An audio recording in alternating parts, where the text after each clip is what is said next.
Today, I am here to inform you about adoption through Holston Home, but specifically about how the kids get to where they are, foster care, and adoption. For I know the plans I have for you, says the Lord.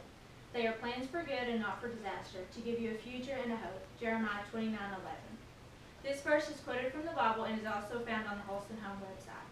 This verse is what people at Holston Home cling to because it is hard on the kids when they are removed from their homes, even though they are welcome to open arms at the facility. Today, I will cover 3 points: how children get to Holston Home, what foster care looks like, how the adoption process goes. First of all, I would like to talk about how children are being put in Holston Home's care. The majority of the time, it's the kids' fault. They have usually grown up making bad decisions and then getting in trouble later on. Another reason these children are being put in this home is because of their parents. An example is when the parents are making poor decisions about themselves and for their children's sake. In this case, the parents are taken to court and usually lose custody of their children. KidsHealth.org says, if the kid's mom or dad can't provide proper care or is hurting or abusing the kid, the state needs to step in and place the child in another home. In some cases, their parents will call in at least 4 to 5 times a month and complain about not being able to control their child. When these are the circumstances, the child will be put in foster care and to get them back on track. The children who are actually interested in becoming adopted are required to go through a lengthy process. And foster care is the beginning of the adoption process. The child who is going through process must be fostered in the home for 6 months before the adoption can actually take place. Some of the children don't want to go through the adoption process for many reasons, such as they're scared because they don't know their family they're being sent to, and they also don't want to betray their parents. Sometimes the Holston Home workers have to encourage and make the children go through the process.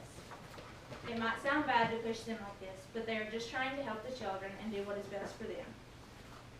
The goal of the adoption process is actually being adopted, and this will never happen if the children won't go through with it. These workers have to try and build relationships with these children in order to get them through the lengthy process and to assure them that all of this is worth it in the end.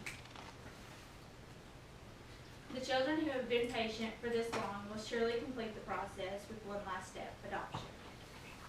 The main goal at Holston Home is to get these kids back to their families, but if that can't happen, then their next priority is to get them adopted. The children who are wanting to go back home are allowed to visit their family and start improving themselves with the rest of their family. After a child turns 16, they have the option if they want to become adopted or not. If they don't want to become adopted, they have to go through adoption counseling. Holston Home will also connect the child to a foster parent, so if they need help with something, like a flat tire, someone can come help. They also allow these kids to stay with that foster parent through the holidays, so none of the kids are alone. After adoption, Holston Home provides in-home services 3 times a week for about 6 months.